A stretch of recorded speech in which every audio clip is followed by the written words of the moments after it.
দুর্বল কোনো ব্যাংকে আর নগদ সহায়তা দিয়ে উদ্ধার করা হবে না বলে জানিয়েছেন বাংলাদেশ ব্যাংকের গভর্নর আহসান এইচ মনসুর।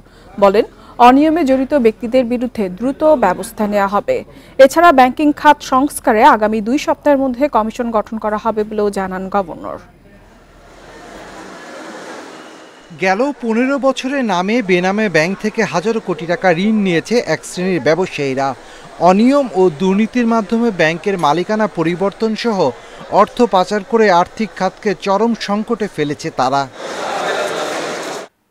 আর্থিক খাতের সার্বিক পরিস্থিতি নিয়ে সাংবাদিকদের সাথে কথা বলেন বাংলাদেশ ব্যাংকের গভর্নর। বলেন, রুগ্ন কোনো ব্যাংককে তারল্য সহায়তা দিয়ে আর উদ্ধার করা হবে না। ব্যাংকিং খাতে সুশাসন শৃঙ্খলা ফিরিয়ে আনতে পর্যায়ক্রমে সংস্কার করা হবে। ডিপোজিটরদের কনফিডেন্স যদি না থাকে সেই ব্যাংকের উপর, সেই ব্যাংকের ম্যানেজমেন্টের উপর, তাহলে সেই ব্যাংক চলতে পারে না। এবং ডিপোজিটররা তাদের টাকা যদি উইথড্র করে সেটা রাইট তাদের আছে, সেটা নিয়ে সরকার সেখানে কোনোদিনও হস্তক্ষেপ করবে না। সরকার যেটা বলতে পারে যে আমরা ওই ব্যাংকের জন্য কি করব, আমরা এই পর্যায়ে ওই ব্যাংকের জন্য আমরা কিছু করব না। এ সময় তিনি সাংবাদিকদের বলেন, হুটহাট করে ব্যাংক নিয়ে কোনো সিদ্ধান্ত নেওয়া হবে না, তবে প্রয়োজনে ব্যাংকের পরিচালনা পর্ষদ ভেঙে দেয়া হবে। আর 1000 টাকার নোট বাতিল হচ্ছে বলে যে গুঞ্জন উঠেছে তা সঠিক নয় বলেও জানান বাংলাদেশ ব্যাংকের গভর্নর। প্রথম প্রশ্নটা যেটা হচ্ছে যে বাজারে 1000 টাকার নোট ডিমনিটাইজড হচ্ছে কিনা, আনসার ইজ নো। কোনো ধরনের পরিকল্পনা আমাদের নাই। সেটা নিয়ে যেন কোনো গুজব সৃষ্টি না হয়। যারা প্রতিষ্ঠানের কর্মকর্তা, মালিকও হতে পারেন, যদি তারা যে কোনো কারণেই খারাপ কিছু করে থাকে সেটা আইনগতভাবে সেটার ব্যবস্থা হবে। কিন্তু প্রতিষ্ঠান ইটসেলফকে টার্গেট করে সেটাকে ধ্বংস করা বা সেটা ক্ষতি সাধন করলে পরে সেটা কিন্তু অর্থনীতির জন্য ভালো হয় না। বৈষম্য বিরোধী ছাত্র আন্দোলনে কোনো ক্ষুদ্র ও মাঝারি ব্যবসায়ী ক্ষতিগ্রস্ত হলে স্বল্প সুদে ঋণ বিবেচনা করা হতে পারে, তবে বড় ব্যবসায়ীদের তা দেয়া হবে না বলেও জানান governor. Shafil Alam Sujon, independent news, Dhaka.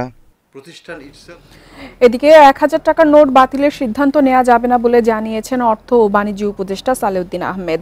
মঙ্গলবার সচিবালয়ে চীনা রাষ্ট্রদূত ইয়াং ওয়েন ও কানাডার হাইকমিশনার লিলি লিকসনের সাথে বৈঠক শেষে সাংবাদিকদের প্রশ্নের জবাবে তিনি এই কথা বলেন। উপদেষ্টা জানান, আওয়ামী লীগ সরকারের রেখে যাওয়া 18 লাখ কোটি টাকা ঋণের বোঝা প্রচণ্ড বড় চাপ সরকারের জন্য। ঋণ ফেরত দেওয়ার বিষয় আছে, এগুলো সমাধানের চেষ্টা করা হবে এবং উন্নয়ন সহযোগীদেরও জানানো হবে। তিনি বলেন, অনেক প্রকল্প নেওয়া হয়েছে যেগুলো না নিলেও চলতো। জানান, চীন থেকে নেয়া ঋণের সুদহার কমানো ও পরিশোধের মেয়াদ বাড়ানোর প্রস্তাব দেওয়া হয়েছে। বলেন, চীনের রাষ্ট্রদূত ও কানাডার হাইকমিশনার জানিয়েছেন, কারিগরি ও আর্থিক সহায়তা চলমান থাকবে।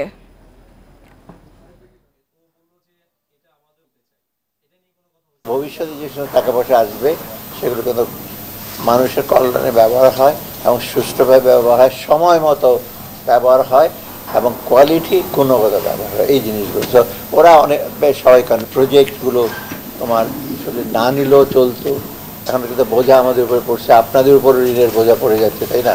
সেগুলো তো একটা খুব দুঃখজনক ব্যাপার। ব্যাংক থেকে অর্থ লুট করে যারা কোটি টাকার মালিক হয়েছেন তারা প্রকৃত ব্যবসায়ী না, বরং দুর্বৃত্ত। তাদের কঠোর শাস্তির দাবি জানিয়েছেন দেশের শীর্ষস্থানীয় ব্যবসায়ীরা।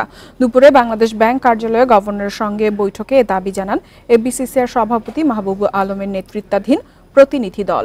তারা অর্থনীতির সংকট বিবেচনায় নিয়ে ঋণের কিস্তি পরিশোধের শর্ত শিথিল করার দাবি জানান। বলেন, সরকার পতনের আন্দোলনে অনেক ব্যবসায়ী ঋণের কিস্তি পরিশোধ করতে পারছেন না, তাই এই সময়সীমা 3 থেকে 6 মাস বাড়ানোর কথা বলেন ব্যবসায়ীরা। এছাড়া জনগণকে স্বস্তি দিতে নিত্যপণ্য আমদানিতে যেসব বাধা আছে তা দূর করার দাবিও জানান তারা। বলেন, ব্যবসায়ী সমাজ অর্থনীতির পক্ষে সরকারের যে কোনো ভালো পদক্ষেপে তারা সহায়তা করবে।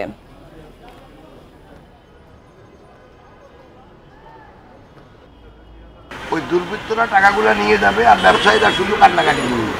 তো আমরা চাই সবার বিরুদ্ধে যারা অন্যায় করছে, অন্যায়ভাবে সম্পদ অর্জন করছে, সবার বিরুদ্ধে ব্যবস্থা নেওয়ার জন্য আমরা বলে অন্ততপক্ষে যদি কিছু সফট লোন দেওয়া যায় ফেরতযোগ্য, তাহলে কিন্তু ইন্ডাস্ট্রিগুলো যেহেতু গত 1-1.5 মাসে তারা ক্ষতিগ্রস্ত হচ্ছে, তাহলে তারা কিন্তু সেই সুবিধাটা তারা পাবে। ব্যাংক লোনের মাধ্যমে তারা তাদের বেতনটা বা অন্যান্য সরকারি সুবিধা পাবে।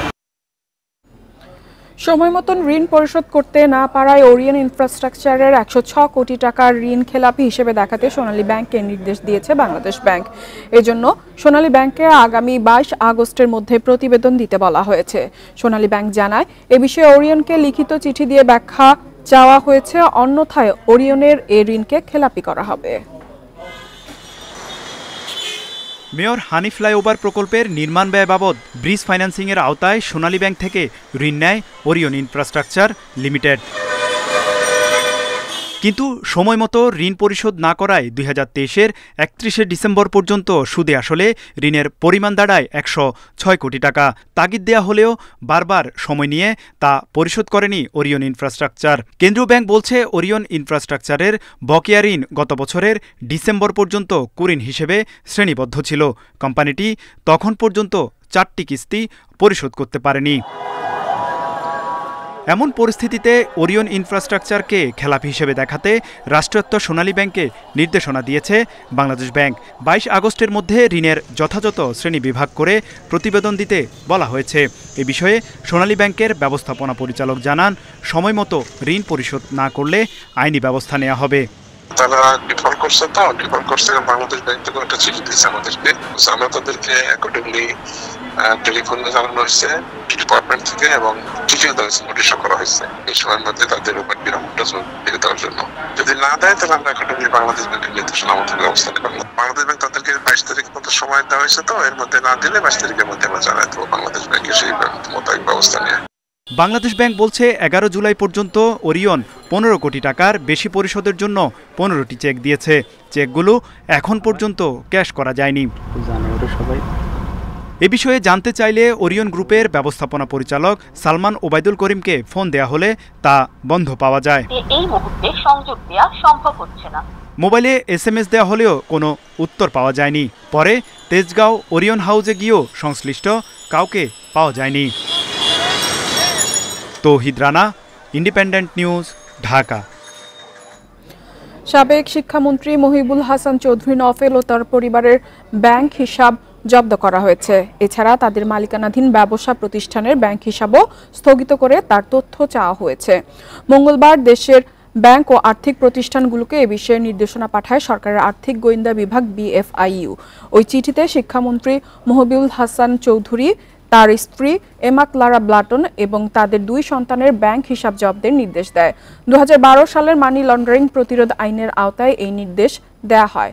শেখ হাসিনা সরকারের পতনের পর একাধিক মন্ত্রী ও সংসদ সদস্যদের ব্যাংক হিসাব জব্দ করে BFIU।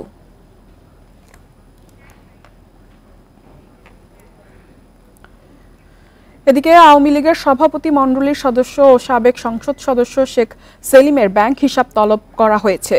সেই সাথে তার সন্তান FBCCR সাবেক সভাপতি ফজলে ফাহিম সহ পরিবারের সবার ব্যাংক হিসাব তলব করা হয়েছে।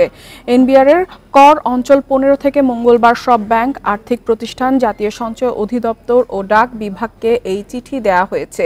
নিজ নামে অথবা পিতা, মাতা, ছেলে, মেয়ে, ভাই বা বোনের যৌথ নামে অথবা ব্যবসা প্রতিষ্ঠানের নামে পরিচালিত ব্যাংক হিসাব ও ক্রেডিট কার্ড সংক্রান্ত তথ্য চাওয়া হয়েছে। তাদের আয় ব্যয়ের হিসাব যাচাই বাছাই করা হবে।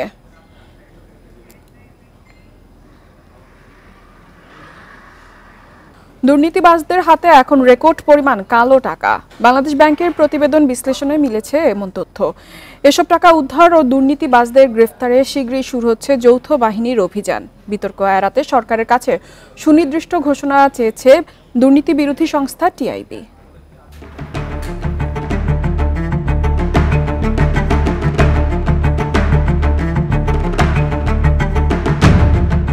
গত শুক্রবার সাবেক সচিব শাহ কামালের মোহাম্মদপুরের বাসায় মেলে বস্তা ভর্তি টাকা, ছিল বৈদেশিক মুদ্রাও। আওয়ামী লীগ সরকারের পতনের দিন ঝালকাঠিতে আমির হোসেন আমুর বাসায়ও মেলে কোটি টাকা। পরদিন বরিশালে কোটি টাকা নিয়ে পালানোর সময় আটক হন প্রকৌশলী। গত 1 দশকের অপশাসনে ব্যাংক লুট, কর ফাঁকি, ঘুষ, কমিশন, চাঁদার মাধ্যমে ফুলে ফেপে উঠেছেন হাজারো মানুষ। তালিকায় আছেন রাজনীতিবিদ, ব্যবসায়ী, আমলা, পুলিশ, বিচারক, প্রকৌশলী সহ নানা শ্রেণী পেশার মানুষ। বিদেশে পাচারের পাশাপাশি কালো টাকার বড় একটি অংশ রেখেছেন দেশে। বাংলাদেশ ব্যাংকের হিসাবে গত জুন পর্যন্ত মানুষের হাতে ছিল রেকর্ড পরিমাণ নগদ টাকা, 3 লাখ কোটির বেশি। মে মাসে যার পরিমাণ ছিল 2,71,000 কোটি টাকা। অর্থনীতিবিদরা বলছেন, দুর্নীতিবাজদের একটি অংশ আতঙ্কে ব্যাংক থেকে টাকা তুলেছেন। অনৈতিক উপায়ে টাকা সঞ্চয় করেছেন, অর্জন করেছেন, তাদের বিরুদ্ধে তো অবশ্যই একটা অভিযান চলা উচিত। এটা করে যে পার পাওয়া যায় না শেষ পর্যন্ত, সেইটা প্রতিষ্ঠা করা, তাদেরকে আইনের আওতায় নিয়ে আসা। এরই মধ্যে শীর্ষ কিছু দুর্নীতিবাজের বিরুদ্ধে তদন্ত শুরু করেছে গোয়েন্দা সংস্থা BFIU, দুদক ও NBR। তবে আরও বড় পরিসরে অভিযান চালানোর ঘোষণা আসতে পারে। সেনাবাহিনী ছাড়াও আরও 4 সংস্থার সমন্বয়ে হবে বেশ কিছু টিম। সারা দেশে চলবে অভিযান। তবে 1-11 যৌথ বাহিনীর অভিযান থেকে শিক্ষা নেওয়ার পরামর্শ দিয়েছেন বিশ্লেষকেরা, কারণ তখন বাহিনীর সদস্যদের বিরুদ্ধেই দুর্নীতির অভিযোগ ওঠে। প্রথম কথা হচ্ছে যে পূর্ব শর্ত যেটা যথাযথ আইনি প্রক্রিয়া হতে হবে। সাদা পোশাকে ডিবির নামে বা গোয়েন্দা সংস্থার নামে যে ধরনের ধরপাকড়, সেটি কিন্তু এটা উচিত নয় বলে আমরা মনে করি।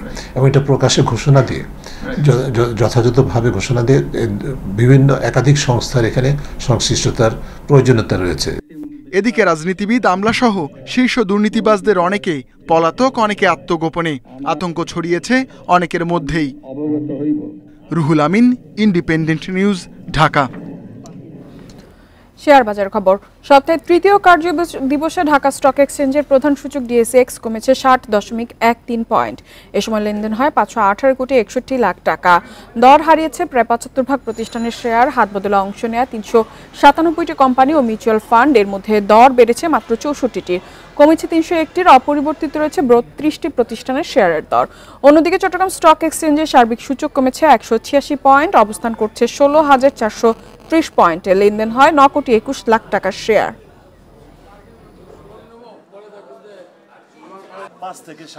এবারে জানাবো বিশ্বের প্রধান মুদ্রার সাথে টাকার আজকের বিনিময় হার। দর বেড়েছে। যুক্তরাষ্ট্রের ডলারের বিনিময় হচ্ছে 120 টাকায়। যুক্তরাজ্যের পাউন্ডের দরও বেড়েছে, বিনিময় হচ্ছে 163 টাকা 54 পয়সায়। বেড়েছে ইউরোর দর, বিনিময় হচ্ছে 139 টাকা 55 পয়সায়। দর অপরিবর্তিত। ভারতীয় রুপির বিনিময় হচ্ছে 1 টাকা 45 পয়সা। দর বেড়েছে। সৌদি রিয়ালের বিনিময় হচ্ছে 32 টাকা 14 পয়সা। আরব আমিরাতের দিরহামের দরও বেড়েছে, বিনিময় হচ্ছে 32 টাকা 83 পয়সা। এছাড়া দর বেড়েছে কুয়েতি দিনারের, বিনিময় হয়েছে 394 টাকা 98 পয়সায়। আর এই ছিল অর্থনীতি সারাদিনের আজকের আয়োজনে। আমন্ত্রণ আমাদের পরবর্তী সংবাদে।